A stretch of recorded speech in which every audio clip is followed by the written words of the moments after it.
નમસ્કાર. જે મિત્રો ગુજરાત પોલીસની શારીરિક કસોટીની તૈયારી કરી રહ્યા છે એમના માટે દોડતી વખતે પગમાં દુખાવો થવો એ બહુ જ સામાન્ય સમસ્યા છે. તો આજે આપણે એના કારણો શું છે અને એનાથી બચવા માટે શું કરી શકાય એના વિશે વાત કરીશું. કારણ કે આ એક એવી તકલીફ છે જે ઘણાને એમના સપનાથી દૂર કરી દે છે, પણ સાચી જાણકારી હોય તો એના પર આરામથી કાબૂ મેળવી શકાય છે.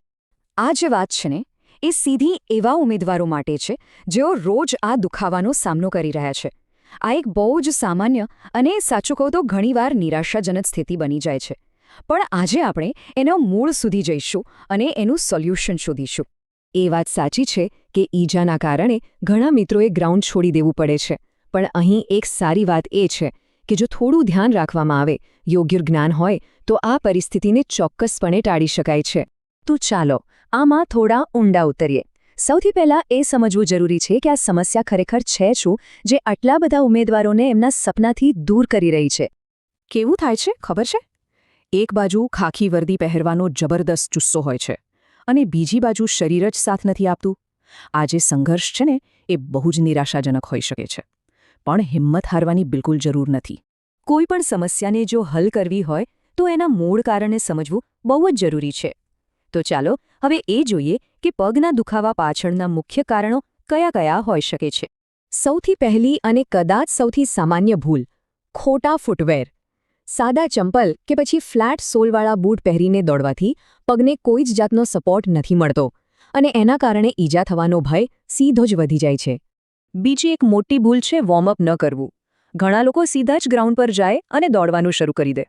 આવું કરવાથી શરીરના સ્નાયુઓ તૈયાર નથી હોતા અને એના કારણે મસલ પુલ કે ખેંચાઈ જવાની શક્યતા ખૂબ વધી જાય છે. ત્રીજું મુખ્ય કારણ છે તમે ક્યાં દોડી રહ્યા છો.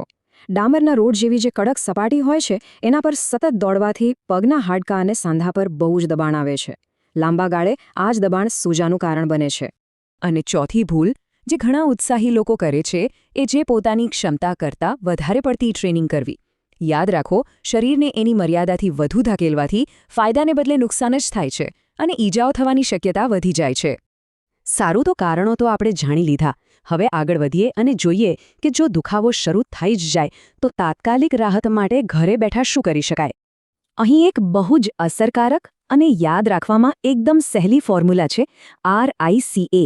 આ પ્રાથમિક સારવાર માટેની એકદમ જોરદાર ટેકનિક છે. ચાલો આને ફટાફટ સમજી લઈએ. R એટલે રેસ્ટ એટલે કે આરામ, I એટલે આઈસ એટલે કે બરફનો શેક, C એટલે કમ્પ્રેશન એટલે કે એ ભાગ પર ગરમ પટ્ટો બાંધવો અને છેલ્લે E એટલે એલિવેશન એટલે કે પગને થોડો ઊંચો રાખવો. આ 4 સ્ટેપ્સથી રિકવરી બહુ જ ઝડપી થાય છે. આ સિવાય બીજા 2 એકદમ સરળ અને અસરકારક ઘરેલું ઉપાયો પણ છે. રાત્રે ગરમ પાણીમાં સિંધો મીઠું નાખીને પગ બોળવાથી સ્નાયુઓ રિલેક્સ થાય છે અને લસણવાળા ગરમ સરસિયાના તેલથી હળવી માલિશ કરવાથી દુખાવામાં ઘણી રાહત મળે છે. હવે સારવારથી આગળ વધીને નિવારણ પર આવીએ. કહેવાય છે ને કે ઈલાજ કરતાં સાવચેતી સારી. તો ચલો એ જોઈએ કે લાંબા ગાળે ઈજાઓથી બચવા માટે કયા નિયમોનું પાલન કરવું જોઈએ. બસ આ 3 મૂળભૂત નિયમો યાદ રાખવાના છે. પહેલું, હંમેશા સારા કુશનિંગવાળા રનિંગ શૂઝ પહેરવા. બીજું, શક્ય હોય ત્યાં સુધી માટીના મેદાન પર જ દોડવું. અને ત્રીજું, દૂધ, કેળા અને પૂરતા પાણી સાથે યોગ્ય પોષણ લેવું. આ વાત બહુ જ અગત્યની છે. દોડતા પહેલાં અને દોડ્યા પછી બંને સમયે સ્ટ્રેચિંગ કરવું ખૂબ જ જરૂરી છે, પણ બંનેનો હેતુ અલગ છે. દોડતા પહેલાં શરીરને ગતિમાં લાવવા માટે ડાયનામિક સ્ટ્રેચિંગ કરાય અને દોડ્યા પછી સ્નાયુઓને આરામ આપવા માટે સ્ટેટિક સ્ટ્રેચિંગ. યાદ રાખજો, આ બંને ફરજિયાત છે. તો ચાલો હવે આપણે અંત તરફ આગળ વધીએ. આ બધી જે નાની નાની પણ અગત્યની વાતો છે એને પોલીસ ફોર્સમાં જોડાવાના અંતિમ ધ્યેય સાથે જોડીને જોઈએ. આ એક વાત હંમેશા યાદ રાખવા જેવી છે. શરીરની સંભાળને કોઈ કામ તરીકે નહીં, પરંતુ પોતાના મિશનના એક જરૂરી ભાગ તરીકે જોવી જોઈએ.